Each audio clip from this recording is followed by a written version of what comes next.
Você acredita em Deus ou é temente a Ele? Porque o temente a Ele significa o que construíram de imagem dele para você. Vamos falar sobre isso? Eu sou Ari Martins, terapeuta. Esse é o Cantinho do Ari. Siga ele para você ver mais conteúdos e vamos em frente para falar sobre. Olha, esse tema, eu acho ele extremamente rico, sutil e muito delicado. Então, veja bem, quando deram a ideia de Deus, um Deus brabo, um Deus mau, um Deus que pune, um Deus que é severo, rigoroso, esqueceram de acrescentar uma coisa muito importante, que tudo isso que estão falando são coisas que as pessoas provocaram para acontecer com elas, e isso gerou um sistema que a gente chama de crenças. Então as pessoas elegem um Deus desse gênero positivo e tira das pessoas a beleza de compreender que Deus é amor. E Deus sendo amor, o que Ele quer para a gente, se Ele nos colocou num lugar desse? Será que Deus precisa de nós? Não, nós é que precisamos dele, porque nós somos, segundo Jesus, um com Ele.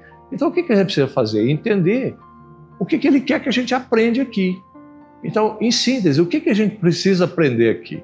A gente precisa aprender a experimentar, a acertar. A gente precisa de ter uma boa vontade, uma boa intenção.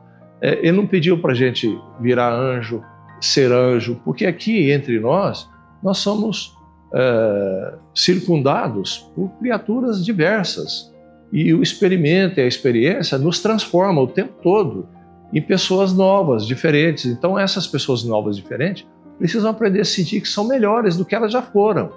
Então esse é o movimento da autopermissão, da sintonia que a gente começa a adquirir com Deus, que é através do propósito que Ele tem para nós, que é do aprendizado, de nós crescermos, desenvolvermos, aprendermos, aprender a amar a gente, aprender a amar o outro. Foi fala de Jesus, aprender a amar a Deus sobre todas as coisas, ao próximo como a ti mesmo.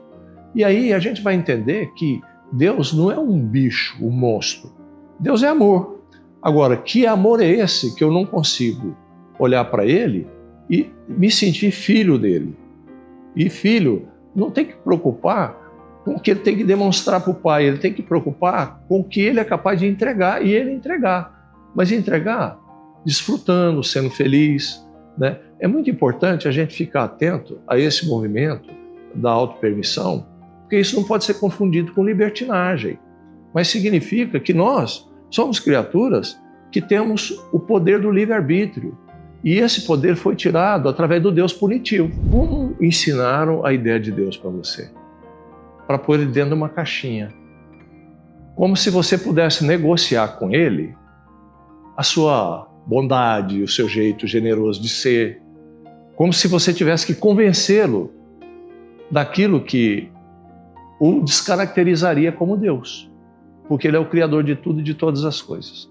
Então nós temos que sair disso, isso é uma armadilha.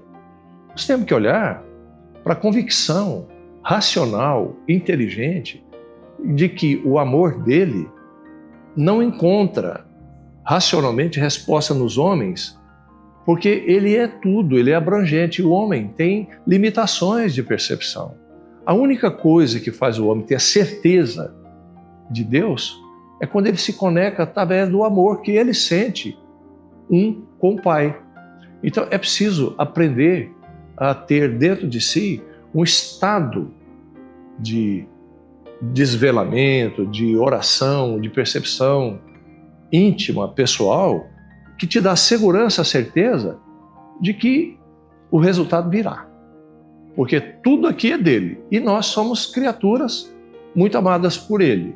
E ele deseja para nós o melhor. Então tudo que de pior estiver acontecendo, uma hora passa. E tudo que passa se transformou em algo que não era.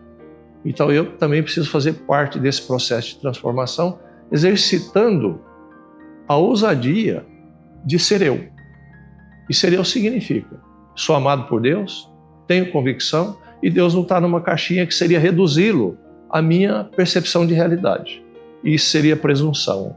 E presunçoso eu não sou. Eu quero compreender como a coisa é. Se você quiser ter isso como prática de vida, não precisa de você demonstrar no seu mundo interno que você entendeu ele, mas que você reconheça que está sendo entendido por ele. E não duvide do seu desejo ser atendido, uma vez que pedi e obtereis, é a fala de Jesus. E isso é um fato real. Ele não daria o testemunho dele de vida para a humanidade se ele não tivesse deixando um legado para nós, para a posteridade. E até quando nós vamos ficar esperando isso? Então vamos fazer agora, para a nossa prática. No seu dia a dia, nos seus limites do possível, faça aquilo que você pode dar o próximo passo. Eu sou Ari Martins, terapeuta. Esse é o Cantinho do Ari. Inscreva-se nesse canal e venha ver toda semana 2 novos vídeos, além daqueles que já estão aí para você olhar. Um abraço e até!